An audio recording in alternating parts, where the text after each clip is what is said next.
بسم الله والصلاة والسلام على رسول الله. ان شاء الله يا باشمهندسين هنبدأ مع بعض سلسلة فيديوهات اعداد مهندس موقع، وده هيكون الفيديو الاول او الفيديو التمهيدي للدورة ان شاء الله. هنتكلم في الفيديو ده عن اطراف المشروع ودور كل طرف فيهم، وعن لوحات المشروع والفرق ما بينها، وعن طريقة استلام الموقع. بالنسبة لأطراف المشروع يا باشمهندسين، فأول طرف عندي بيكون الأونر اللي هو المالك، تاني طرف الكونسلتنت اللي هو الاستشاري بتاع المشروع، تالت طرف اللي هو الجنرال كونتراكتور اللي هو المقاول العام للمشروع، رابع طرف اللي هو السب كونتراكتور اللي هو المقاول الباطن. بالنسبة للأونر أو المالك، فهو بيكون مالك المشروع اللي هيتنفذ، ممكن يكون فرد شخص يعني، او شركة وليكن شركة تطوير عقاري، او هيئة حكومية زي مثلا هيئة المجتمعات العمرانية او وزارة الاسكان، او هيئة عسكرية زي الجيش او الشرطة. المالك بيكون المسؤول الاول عن تمويل المشروع، وده بيكون مباشر او عن طريق تمويل بنكي. يعني مالك المشروع هو اللي بيصرف الفلوس على المشروع، سواء كان من خلاله او من خلال تمويل لأي بنك من البنوك. غالبا بيكون موجود في الموقع مهندس من طرف المالك لمتابعة الأعمال، أو الاستشاري هو المالك. يعني إيه الكلام ده؟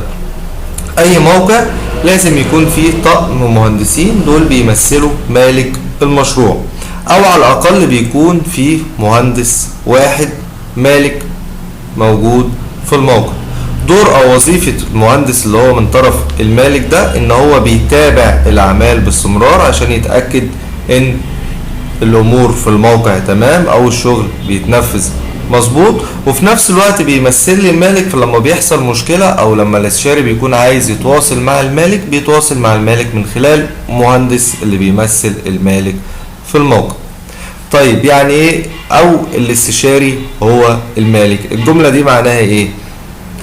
اغلب شركات التطوير العقاري دلوقتي بتحاول توفر في موضوع الاستشاري، فبدل ما يجيب استشاري ويديله رقم كبير، لا بيفتح هو او بيأسس هو مكتب استشاري تابع ليه، بيكون اسمه مختلف عن اسم شركة التطوير العقاري، ومكتب الاستشاري ده اللي هو في نفس الوقت هو المالك بس باسم مختلف بيكون موجود في الموقع، بيشرف على المشروع بصفته الاستشاري بس. اولا واخيرا هو تبع المالك او من طرف المالك. مش معنى كده ان المكتب الاستشاري ده اللي هو من طرف المالك يعدي الشغل بسرعة او الشغل بيكون في مشاكل او ما بيستلمش الشغل، لا، هو المقصود هنا ان الاستشاري اللي من طرف المالك ده او ان المالك يفتح مكتب استشاري خاص بيه، ان هو بس بيوفر شوية في تكلفة الاستشاري. اغلب شركات التطوير العقاري توفر اتعاب الاستشاري وتأسس لنفسها مكتب استشاري تابع لها، وده اللي شرحناه دلوقتي. المالك هو المسؤول عن تحديد المكتب الاستشاري المشرف عن المشروع وشركة المقاولات. اي مالك مشروع من حقه يجيب المكتب الاستشاري اللي هو عايزه، ومن حقه يختار شركة المقاولات اللي تنفذ المشروع اللي هو عايزه. اما بالنسبة للكونسلتنت او الاستشاري، فهو المسؤول عن عمل التصميمات الهندسية والإشراف على التنفيذ. بمعنى ان استشاري المشروع هو اللي بيعمل الديزاين او التصميم بتاع المشروع، سواء كان ديزاين معماري او ديزاين انشائي، وفي نفس الوقت هو اللي بيشرف على التنفيذ. يعني هو بيعمل الرسومات وبيديها للمقاول العام او الجنرال كونتراكتور، وبعد كده هو بيشرف على المقاول العام في الموقع. هو المسؤول عن الإشراف على جميع بنود التنفيذ، هو المسؤول عن استلام جميع بنود التنفيذ والموقع طبقا للمواصفات والجودة المتفق عليها. الاستشاري مش بس دوره ان هو ينزل يستلم بعد ما المقاول يخلص شغله، الاستشاري المفروض يشرف على تنفيذ البنود، يعني باستمرار يكون في الموقع ويتابع البنود وهي بتتنفذ خطوة خطوة عشان يتأكد انها بتتنفذ طبقا للمواصفات المتفق عليها. هو المسؤول عن مراجعة واعتماد لوحات الشوب دروينج وحصر الكميات والخامات المقدمة من المقاول. بمعنى ان الاستشاري عمل الرسومات التصميمية اللي هي بنسميها التندر، وهنتكلم عنها بالتفصيل في نهاية الفيديو. المقاول العام بياخد رسومات الديزاين او التندر اللي عملها الاستشاري، وبعد كده بيقدم حاجة اسمها لوحات شوب دروينج.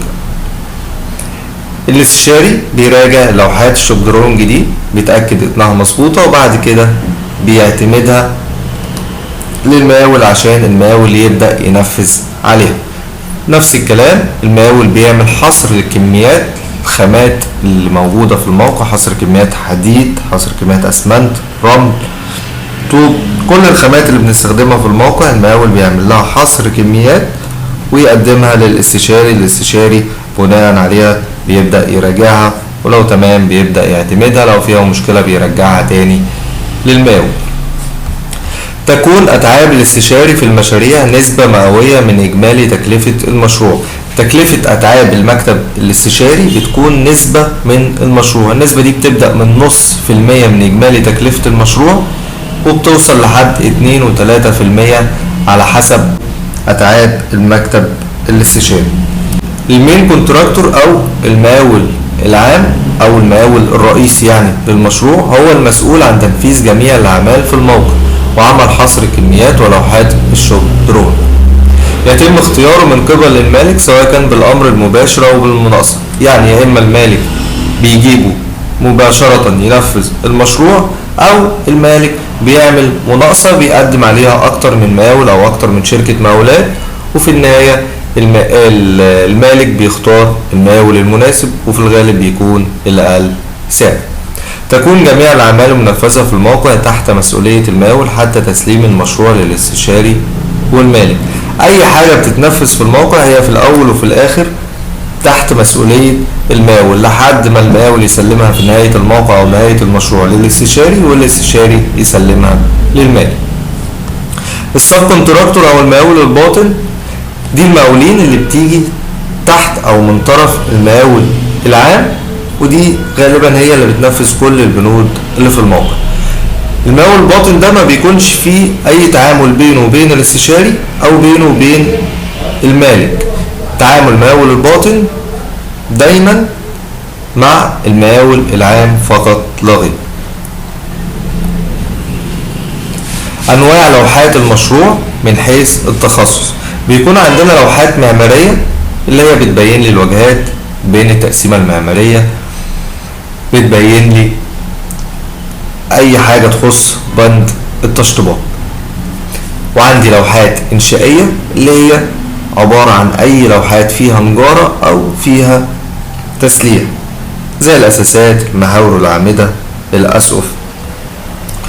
وعندي ثالث نوع من أنواع اللوحات من حيث التخصص ده اسمه لوحات إلكتروميكانيكال، اللي هي عبارة عن لوحات أي حاجة تخص ميكانيكا أو الكهرباء زي السباكة، الكهرباء، تكييفات، الفاير، كل ده لوحات إلكتروميكانيكال.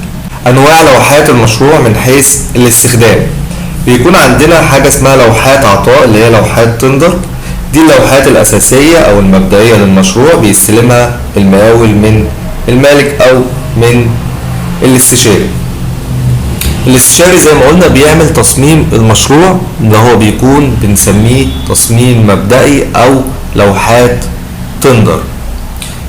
المقاول بياخد لوحات التندر دي وبيبدأ يعدلها أو بيبدأ يوضح فيها كل التفاصيل، ودي اللي بنسميها بقى ايه الشوب دروينج أو اللوحات التشغيلية. دي تعديل أو تحديث للوحات التندر بيعملها المكتب الفني لشركة المقاولات وبيقدمها للاستشاري يعتمدها بعد عمل التعديلات إن وجدت، ثم تعطى للمقاول الباطن للتنفيذ في الموقع. المقاول العام بياخد لوحات التندر من الاستشاري او المالك وبيبدأ يعمل لها شوب دروينج، بمعنى ان انا وليكن عندي لوحات السقف بتقول لي ان السقف فلات سلاب، رقتين حديد، الرقة الاولى وليكن السفلية تسليحها 6 فاي 12 في المتر، والرقة العلوية 6 فاي 10 في المتر. اللوح دي كده مش كفايه للتنفيذ، لازم نعمل لها شوب درونج. الشوب درونج ده هيحدد لي حاجات كتير جدا، من ضمنها وليكن اماكن الوصلات بتاعه التسليح، طول وصلات التسليح، اماكن الحديد الاضافي في السقف. كل دي تفاصيل ما بتكونش موجوده في لوحات التندر، بتكون موجوده في لوحات الشوب درونج اللي بيعملها الكونتراكتور او المالك المقاول، وبيقدمها للاستشاري يراجعها وبعدين يعتمدها. تالت نوع من اللوحات لوحات اسبلت. دي لوحات بتتعمل في نهاية اي مشروع لكل البنود طبقا لما تم تنفيذه بالموقع بعد عمل تعديلات الاستشاري او المالك، ويتم اعتمادها من الاستشاري وتسليمها للمالك. لوحات الاسبلت دي يا باشمهندسين بنعملها في نهاية اي مشروع. طيب ليه؟ لان احنا بيكون عندنا لوحات تندر بنعدلها ونعمل لوحات شوب درونج، واحنا شغالين في الموقع غالبا بيظهر معانا مشاكل او تعديلات او تحديثات، بنعمل لوحات جديدة.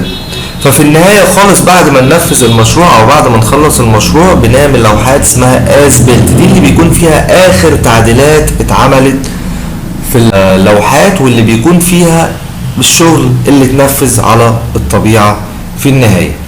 ودي غالبا اللي بيتعمل عليها المستخلصات النهائية للمقاول. استلام الموقع. ايه هي خطوات استلام الموقع؟ اول حاجة تحديد مكان الموقع. عشان اروح استلم موقع لازم اكون عارف حدوده بالظبط. طب هنحدد حدوده بالظبط ازاي؟ يا اما بجهاز الجي بي اس يا اما بجهاز التوتال ستيشن، وطبعا الجي بي اس افضل وادق. تاني حاجة عمل ميزانية شبكية للموقع لمعرفة مناسيب الارض الطبيعية في الموقع، بمعنى ان انا رحت استلمت الموقع واستلمت حدود الموقع بتاعي، ممكن في اي لحظة نلاقي ان انا محتاج احفر الارض واجيب معدات حفر. علشان اقدر اثبت ان انا حفرت الموقع عشان اوصل لمنسوب او ليفل معين، لازم اكون من البداية عامل ميزانية شبكية وعارف كل منطقة في الموقع عالية قد ايه او واطية عن قد ايه عن الروبير او الشرب اللي موجود في الموقع، علشان لما اجي احفر او اعمل اي شغل في الموقع حفر ردم اكون عارف من الاول الشرب او الليفل بتاع الموقع. ده اللي بنسميه ميزانية شبكية، ودي بتتعمل بميزان القامة واللي بيعملها مهندس مدني او مهندس المساحة. تحديد اماكن المباني المؤقتة في الموقع زي مكاتب المهندسين او الحمامات او الجامع او سكن العمال او المخازن او التشوينات. اي موقع جديد بيكون عبارة عن صحراء، فمحتاجين ان احنا يبقى عندنا مكاتب للمهندسين وحمامات للمهندسين والعمال، وعندنا جامع عشان نصلي فيه، وسكن للعمال، ومخازن واماكن تشوينات. حاجات ثابتة لازم تكون موجودة في اي موقع. عشان احدد اماكن المباني المؤقتة دي لازم اكون معايا لي اوت للموقع، بيقول لي هنا في فيلا، هنا في عمارة، هنا في مبنى اداري، هنا في مول، علشان ما اجيش اعمل المباني دي في مكان انا اصلا هشتغل فيه، انا مكان انا هحفره او مكان هبدأ اصب فيه، اضطر اشيل المباني المؤقتة تاني واعمل مباني مؤقتة جديدة. ده هيسبب لي عطلة في الموقع وهيكلفني تكلفة اضافية. فعشان نتجنب الموضوع ده لازم يكون عندنا لي اوت بيحدد لي كل حاجة هتتعمل في الموقع، وبيحدد لي برضو اماكن المباني المؤقتة. عمل مصدر للمية، ممكن يكون حنفية لو في مصدر مية موجود قريب من الموقع، او لو مفيش يبقى هنعمل خزانات وهنملاها بعربيات مية، او هنعمل غراب اللي هو بيكون زي البير كده نسحب منه مية. عمل مصادر كهرباء، اكيد في اي موقع بنشغل هلاتي، بنشغل صواريخ، بنشغل كمبيوترات، بنشغل معدات، لازم يكون عندي جنريتور على حسب بقى الاحمال اللي عندي، هيكون جنريتور صغير او كبير. عمل طرق داخلية في الموقع لحركة المعدات والسيارات وعربيات الخرسانة وعربيات الخامات. غالبا الموقع لما بيكون صحراء بتكون مفيش طرق فيه، فعلشان اقدر اجيب الخامات بتاعتي بالعربيات النقل، او عشان اقدر اصلا انزل خشبي او حديدي، عشان اقدر انزل اي حاجة في الموقع لازم يكون فيه معدات. فلازم قبل ما ابدأ اجيب اي مقاول الموقع او اي خامات الموقع اكون باللوادر والحفارات مظبط الطرق الداخلية في الموقع. ولازم نخلي بالنا جدا من موضوع الطرق علشان خاطر عربيات الخرسانة والبمب ما يحصلش فيها مشكلة او ترفض اصلا ان هي تصب لو الطرق مش ممهدة في الموقع. عمل سور مؤقت حول الموقع.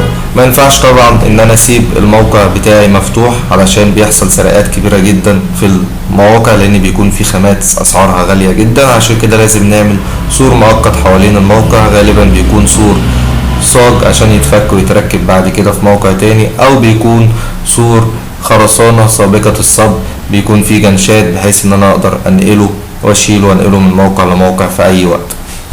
اخيرا تحديد اماكن تواجد الامن في الموقع لضمان عدم سرقة خامات او آلات. غالبا في المواقع بنعمل عليها بوابات علشان اي حد داخل الموقع او خارج الموقع يتثبت هو داخل بايه ويتثبت هو خارج بايه، ومفيش حد يقدر يطلع بحاجة من داخل الموقع. ده كده كان نهاية الفيديو الاول او الفيديو التمهيدي لدورة اعداد مهندس موقع. ان شاء الله مكملين مع بعض في باقي الفيديوهات.